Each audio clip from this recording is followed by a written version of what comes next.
নমস্কার বন্ধুরা, আরও একটা নতুন ভিডিওতে আপনাদের স্বাগত। আশা করছি আপনারা অনেক ভালো আছেন, আমি অনেক ভালো আছি। আর এটা ছিল একটা বিটিএস ভিডিও, মানে হচ্ছে বিহাইন্ড দ্য সিন। তো তোমরা নিশ্চয়ই দেখেছিলে যে একটা কৃষ্ণ রাধিকার হাতের শ্যুট করা হয়েছিল, তো সেটারই প্রিপারেশন চলছে। আর সেই ভিডিওটাই তোমাদের সামনে নিয়ে এসেছি। আর এই দেখো, একটা শ্যুট করতে কতটা যে টাইম লাগে, যারা ভিডিও করে একমাত্র তারাই জানে যে এই মেকআপ ফেকআপ করতে কতটা সময় লাগে। আর এই হাতটার সামান্য হাতটুকু আমার মানে মেকআপ করতে সময় লেগেছিল প্রায় 2 ঘন্টা। বুঝতে পারছো এবার তাহলে? তারপরে শ্যুট করতে তো লেগে গিয়েছিল প্রায় 1 ঘন্টা। তারপরে আছে এডিটের ঝামেলা। তো এডিট করতেও মিনিমাম লেগে গেছিলো 1.5 ঘন্টা 2 ঘন্টার মতো। তো সব মিলিয়ে বুঝতে পারছো কতটা টাইম লাগে একটা ভিডিওর পেছনে।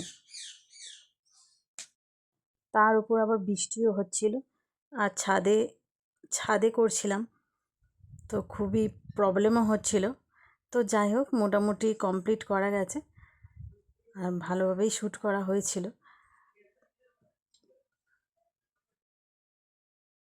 আর 2 বোন মিলে করেছে। সবসময় তো ওদের ঝামেলা লেগেই থাকে, আর এর মাঝখানে মাঝে মাঝে ঝামেলা লেগে যাচ্ছে, আর আমাকে ঝামেলা মেটাতে হচ্ছে। কী আর করব। আর বাচ্চা তো সব ধৈর্য ধরে থাকতেও পারছে না, ছটফট করে যাচ্ছে। তো এই অবস্থাতেই এইরকমভাবে সাজানো হলো। তো জানি না কতটা ভালো লেগেছে সকলের।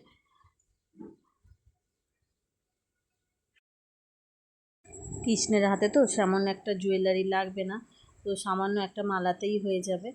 তো সেটাও ওকে সাজিয়ে দিলাম। আর সঙ্গে ছিল একটা ময়ূরপুচ্ছ। তো সব মিলিয়ে সাজগোজটা কৃষ্ণের কমপ্লিট করা হয়ে গেছে।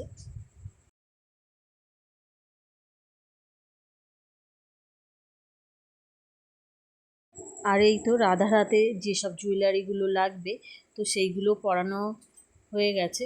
তো কেমন লাগছে দেখতে বলো তো? আর এই যে দেখতে পাচ্ছ কৃষ্ণের হাতটা, এটা আমার বড় মেয়ের হয়েছিল। আর যে রাধার হাতটা দেখেছো, এটা ছোট মেয়ের। তো এইভাবেই শ্যুট করা হয়েছিল। আর ফিনিশিংটা তোমরা তো দেখেইছো।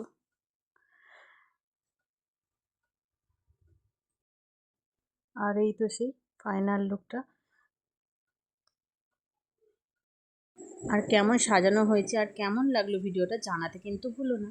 তো ভিডিওটা এই পর্যন্তই, দেখা হচ্ছে পরের কোনো ভিডিওতে। এখনের মতো টাটা।